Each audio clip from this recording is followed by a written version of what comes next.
Hello, my friends, and welcome back to Well with Her. My name is Jade. In this video, we are going to be talking about the story of Joseph. And just like the title of this video says, it's not punishment, it's preparation for your purpose. We're going to be looking at the story of Joseph and how he went through slavery and imprisonment and ultimately became the second most powerful man in all of Egypt. So, if you are in a season that feels dry, you feel like your life is being wasted away, you have no idea where it's going, or you have experienced some injustice and some major setbacks, and you're struggling to pick yourself back up and have faith that things are going to work out, I hope that this video can encourage you to keep going and to continue to trust in the one who created you. The first point that we're going to look at in this story in Genesis 37 is that preparation can often look like rejection. So Genesis 37:18 says, Joseph's brothers hated him, so they plotted to kill him. He was rejected by his own family, by his brothers. And not just emotionally, but he was physically betrayed. He was thrown in a pit to die. And then they sold him into slavery.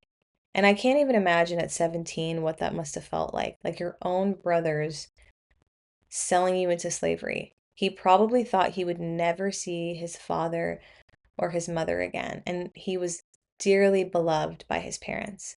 And most of us carry this wound of rejection. We also carry the wound of abandonment and betrayal. And we may have gotten those wounds from our parents, from family, from friends, from work, from church. And this causes us to sort of project that onto God, where we start to see God through that lens. And if you grew up in fear-based religion or you have a history of childhood trauma, every hardship that you face, every setback can sort of feel like this cosmic punishment. I had this really skewed perception of God for most of my life. And I always thought that he was like up in the clouds, holding a lightning bolt and like ready to just strike me down every time I did something wrong. Like I was always fearing his punishment, especially when hardships and setbacks would happen. I thought, what did I do wrong? Like I must have done something to deserve this punishment. So Joseph enters Egypt and he is bought by a very powerful man named Potiphar. And Potiphar was captain of the guard of Pharaoh, of the king of Egypt. And Genesis 39:2-6 says that the Lord was with Joseph. He was with him through all of this. The Lord gave him success in everything he did. So much so that Potiphar promoted him to the point that it says in the word that the only thing Potiphar worried about was what he would eat. All of his affairs were left to Joseph to handle. And because Joseph was blessed by the Lord, everything that Potiphar had prospered. So his life starts off pretty crappy. He gets sold into slavery and betrayed by his brothers, but things are starting to look well for Joseph, right? Until, of course, he is falsely accused of assaulting Potiphar's wife, and he is thrown into prison. Just when he was starting to rebuild his life and things were starting to look good for Joseph, he gets falsely accused of something horrible, something that he did not do. He was an innocent man, and he's thrown into prison. And this is the bulk of what we're going to talk about. The prison is a passage to purpose, it is not punishment. And Joseph worked hard. He was diligent in everything that he did. He was trustworthy, and yet he was thrown into prison. He was an innocent young man, and he was thrown into prison, and he faced this horrible injustice. But this was a very important season in Joseph's life. And prison is this metaphorical season that we're going to talk about. Emotionally, if you are going through this season, you may feel forgotten, rejected, abandoned, betrayed, misunderstood.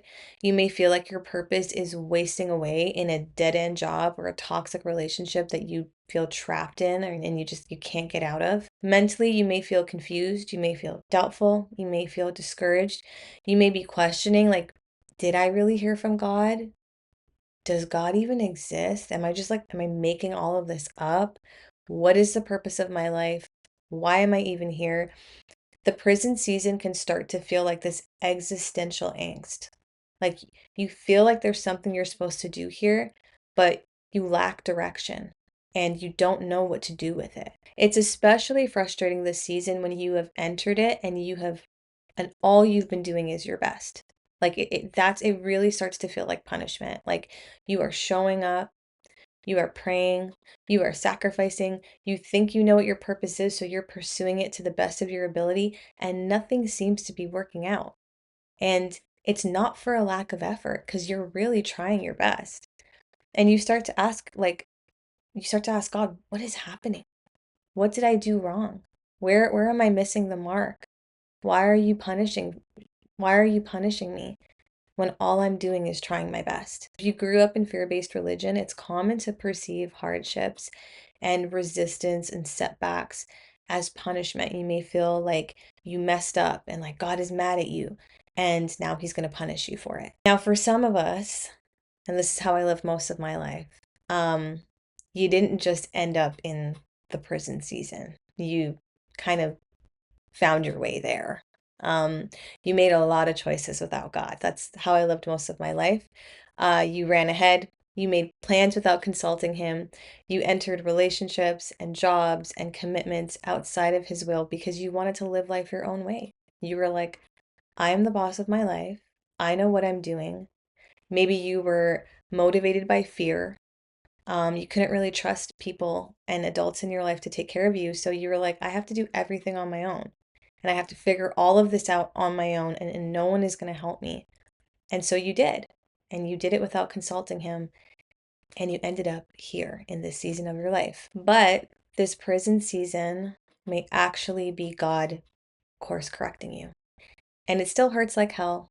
It is extremely uncomfortable, but it is still His mercy. You may have found success. You may have even built an empire. You may have had a very successful business, but you partnered with people and with things that were so far outside the will of God that He has had to strip them from you. And that is a painful process. That process feels like punishment. But in His grace, and His mercy and His divine plan for your life, He saves you from yourself. I know that's what He did for me. He saved me from myself. And that's probably what's going on with you too. There are a lot of painful experiences and losses that I've faced in my life that I still don't have the why to. I may never have the why to. And I've had to accept the pain without the explanation. And it's not an easy process. And it taught me that faith isn't always understanding. Sometimes it is trusting in the silence. I don't know what you're going through, but I can tell you that I have walked through addictions and an eating disorder and emptiness and just crippling fear, anxiety, depression, shame, so much shame. And at many times, I feel like I've gone through this prison season of my life where I feel like God has abandoned me and He's just gone silent, and even worse, I feel like He ignored me or was ignoring me. And I have felt very alone in those fires. But something that I have come to not only learn, but like choose to believe is that He never left me. Just like Joseph, the Lord was with him. He was with him in Potiphar's house, and He was with him in the prison. Another thing about the prison season is that it feels dry, like an arid desert where God is silent and nothing is blooming. There is not much going on in this season, but there is something deep within you that is being built. There is something that is growing inside of you, something that is maturing and developing in you that is necessary for the next step. But it's only going to happen in this season. And there is this temptation in this season to give up or to settle or to even walk away from your calling or your purpose because you're you're tired of trying. It just never works out. You face setback after setback. You have faced injustice and loss, and you're like, what's the point? Maybe I'm not supposed to do this. Maybe this is a sign that I'm actually not supposed to be following this burning passion that's inside of me. Maybe I have to just like give it up and let it die. And sometimes it can even feel like that passion side of you is cursed. Something that I also want to say is that our adversary, the enemy, not only does he study the things that are our weaknesses so he can tempt us and entice us, but he also studies our strengths because he wants to keep us far away from those strengths. Oftentimes, the very thing that you were created to do is the thing that he will create fear around. So, for example, you are supposed to work very closely with people. You're supposed to be in community and in close contact with people. But you faced a lot of betrayal and rejection and abandonment in your life. So now you keep people at bay. You don't let anybody get too close. You don't get too close. You don't trust people and you stay isolated. When we're in the prison season, there is also this temptation to resent God. And I imagine what Joseph was going through. He was betrayed by his brothers, he was sold into slavery. Potiphar's wife lied about him and accused him of doing something horrible, and he was thrown into prison as an innocent man. And I can only imagine that Joseph would have looked up at God and said, "Why did you do this to me? Like, why did you bring me here? All of this suffering for what?" But this place, this prison, this season is where character is forged. Romans 5:3-4 says, "Suffering produces perseverance, and perseverance, character, and character, hope. And hope does not put us to shame." And what that means to me is when I go through suffering in life, when I go through hardships, He's teaching me something. And I'm learning to persevere, and my faith is being built. But it also teaches me that I can hope in Him because time after time after time, He shows up and He saves me and He blesses me and He makes a way where there is no possible way. And He never puts me to shame. When I hope in Him, when I choose to put my hope in Him, even though I don't know where I'm going, I don't have all the answers, the one thing I know is that when I put my hope in Him, the outcome will never be shame. It can't be. Okay, and the last thing that I want to share that we can learn from the story of Joseph is that the palace requires a process. So Genesis 41:41 says, "So Pharaoh said to Joseph, I hereby put you in charge of the whole land of Egypt." So Joseph's story did not end in this prison season of his life. After years of suffering, Joseph was called by Pharaoh, and he made him the second most powerful man in all of Egypt aside from the king. A lot of us want more. We want more things. We want nicer things. We want to live out our purpose. We want to live a life of fulfillment, but that goal requires a process. And this is something that I'm sitting with even now in this season of my life. This is something that God shared with me for my heart, and I'm just passing this on to you. But this season of preparation, this prison season, is actually a protection for us. It preserves us from sabotaging the very thing that we've been praying for. It preserves us from sabotaging the thing that we've been asking for, from the responsibility that we want. Because sometimes we want the outcome of Pharaoh's palace, but we are not ready for the responsibility of it. And so God in His mercy is preparing us for this responsibility.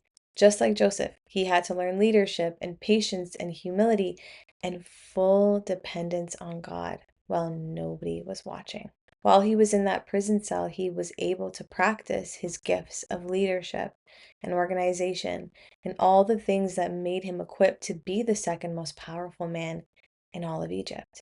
And in His mercy, He does not send us on our next assignment unhealed, immature, and ego driven. I know that this prison season can feel like a waste of time. It can feel like you're just living out your days in a dead end job or a dead end relationship and your life is not going anywhere. But know that it is not punishment. It is just God preparing you for something else. And I think it's important for us to change our perspective and change our hearts. And instead of complaining or feeling sorry for ourselves, asking God, what do you want me to learn in this season? What do you want to teach me? What am I missing? What am I not getting here? And actually having the humility and the openness for Him to correct us, for Him to correct our hearts. Because sometimes we're holding on very tightly to something that He's asking us to let go of. And it can be the very thing that is blocking us from moving on to the next step. It can be the very thing that is sabotaging our progress in life. And so to end this video, I want to share this verse with you. And this is a verse that I keep very close to my heart. And this is 1 John 4:18. There is no fear in love, but perfect love drives out fear, because fear has to do with punishment. The one who fears is not made perfect in love. And so when I am interpreting God's intervention in my life as punishment, that's an indication to me that I don't understand His love. His love has not been fully made known to me yet. And that's an area of my life and in my relationship with Him that needs to grow. And it's oftentimes during this prison season, this arid, dry, uncomfortable, uncertain season, that He's asking us to trust Him. It's a season where our faith is built and we learn how much He loves us.